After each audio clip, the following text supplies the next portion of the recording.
पीने में, अपने रहन सहन में, दिनचर्या में बहुत लापरवाही करता है। अब शुगर है, शुगर की रीडिंग अप एंड डाउन होती है। अब तब हो जाती है जब बिना परहेज के मीठा मीठा चावल, आलू या जो चीज़ें खाने पीने की मना है हम लोग वो ही खाते हैं, तो उसी हिसाब से शुगर बढ़ जाती है। जिस दिन आप कम खाएंगे और जिनसे शुगर ना बढ़े ऐसी चीज़ खाएंगे तो आप देखिए आपकी शुगर कम आएगी। इसलिए शुगर के मरीजों के लिए सावधानी रखनी बहुत ज़रूरी है। ध्यान दीजिए, शुगर परहेज की बीमारी है। परहेज की बीमारी परहेज के करने से ही जाती है।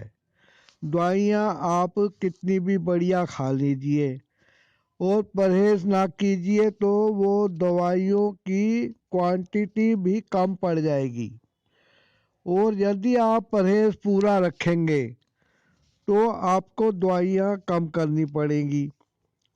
इंसुलिन तक एलोपैथी वाले कहते हैं कि एक बार चालू हो गई तो चालू ही रहेगी, लेकिन मैंने देखा है कि इंसुलिन की क्वांटिटी धीरे धीरे कम, डोज जो होती है जिसको मैं क्वांटिटी भी कह रहा हूँ, वह डोज कम होती जाएगी, क्योंकि ज़्यादा शुगर के लिए ज़्यादा इंसुलिन चाहिए, कम शुगर के लिए कम शुगर के लिए इंसुलिन की मात्रा भी कम चाहिए।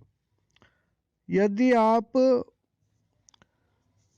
अपने भोजन को नियमित और संयमित कर लें तो आपकी इंसुलिन भी जो होगी वो अंडर कंट्रोल हो जाएगी। इंसुलिन इंजेक्शन भर भर के लगाने की ज़रूरत नहीं पड़ेगी। इंजेक्शन इंसुलिन का महंगा आता है, क्योंकि ये एलोपैथी मजबूरी का फ़ायदा उठाने का नाम है। आयुर्वेदिक के वैद्य अगर बाहर की दवाई लिख देंगे तो अपनी फीस तक लेने में उन्हें शर्म आती है। वो कहते हैं कि मैंने आपको अपनी तरफ से क्या दिया, मैंने तो बाजार की दवाई लिख दी है, इसलिए मैं कैसे पैसे ले लूँ। लेकिन एलोपैथी के डॉक्टर कहेंगे मैं कंसल्टेंट हूँ, 500 रुपये फीस तो मेरी एक बार अंदर घुसने की है। उनके पास दोबारा दवाई दिखाने के लिए आप घुस के देखिए, फट से आपको पहले 500 रुपया निकाल के टेबल पे रखने को कहेंगे, फिर बात करेंगे। कई डॉक्टर तो पेशेंट को छूते तक नहीं है, नज़दीक नहीं बैठने देते, नफरत करते हैं पेशेंट से और उन्हीं की जेब काटते हैं। खैर, शुगर के पेशेंट्स ये देख लें कि इस बीमारी का तब तक पता नहीं लगता जब तक कि इंसान को कुछ हो ना जाए। जब वे लैब में जाके ब्लड शुगर वाला टेस्ट कराते हैं तो पता लगता है कि शुगर तो जी 400 चल रही है जी, शुगर तो इतनी चल रही है, फास्टिंग इतनी है, पीपी इतनी है। आप परहेज रखें, क्वांटिटी खाने की कम करें। अब ज़्यादा टेस्ट लेने के लिए आप लायक नहीं रहे, इस लायक नहीं है आप कि आप जीभ के चक्कर में भली भली चीज़ें खाते फिरें। आप वो खाइए जो रूखा सूखा बेस्वादी है। पानी पीना अपने आप में बहुत बड़ी चीज़ बन गया आजकल, लोग पानी नहीं पीते हैं। पानी पीने से, पानी जब ब्लड में मिलता है तो ब्लड में मिली खराब चीज़ें उसमें घुल जाती हैं और पेशाब के रास्ते वो चीज़ें शरीर के बाहर निकल जाती है, जिसको कि टॉक्सिक मैटर कहते हैं।